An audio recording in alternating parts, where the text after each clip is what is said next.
The Bible. It's 66 books of history, stories, letters, and poetry that fit together to form God's one big story.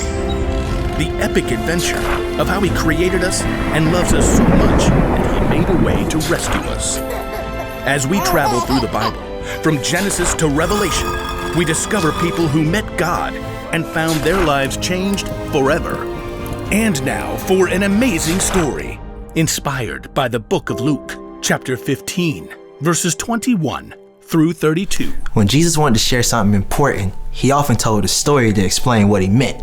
Now, one day, the religious leaders were grumbling because Jesus chose to bring in outcasts and people who did things wrong. He hangs out with sinners and even, eats with them. Jesus knew their hearts. These men thought they were better than everyone else. So He told them the story of a man and his two sons. Now, the youngest son asked for his share of his father's money, and he took off. He spent his money on parties and all other stuff. But then, the money ran out, and he ended up at a miserable job feeding pigs, while he himself starved. Desperate, the young son returned home, planning on begging for mercy and working as a servant. Instead, his father welcomed him with open arms and even planned a party for his lost son in his honor. Ultimately, seemed like a happy ending. But Jesus wasn't finished with the story yet. The older son was in the field. When he came near the house, he heard music and dancing. If Jesus were to tell that story to us today, it might sound something like this. The older brother, let's call him Will. He spent the entire day working hard, perhaps plowing up the packed dirt on a brand new field. Come on, Bessie. Just one more row. Gotta finish before the light goes. As the sun slipped behind the hill, Will finished breaking the dirt on his last long row.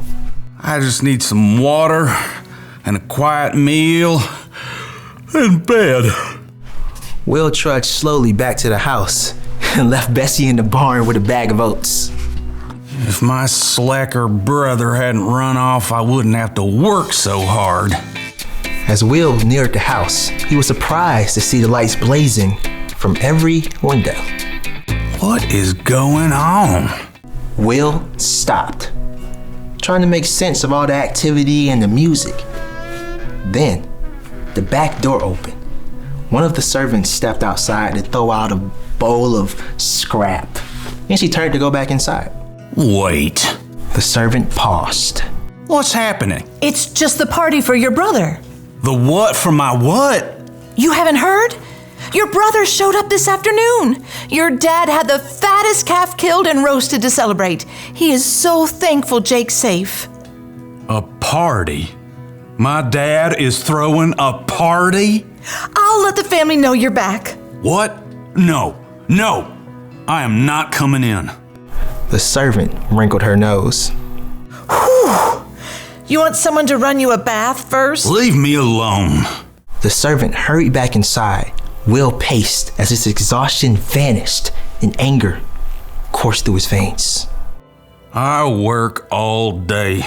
Every day. Has Dad ever thrown a party for me? Will stalked back and forth, fuming as the back door opened up again. His father hurried out.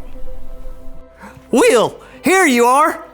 Well, look at that. You decided to remember I exist. Your brother is back. He's okay. Well, that is just fantastic. We're all celebrating, but it's not complete without you. Come on inside. Will turned and looked directly at his father, eyes blazing. All these years, I've worked non-stop for you. I've done every single thing you asked, and you never even given me a goat to have a party with my friends. You never said you wanted. This son of yours runs away with your money and wastes it like a fool. Then he shows up and you roast a fatted calf and throw a giant shindig.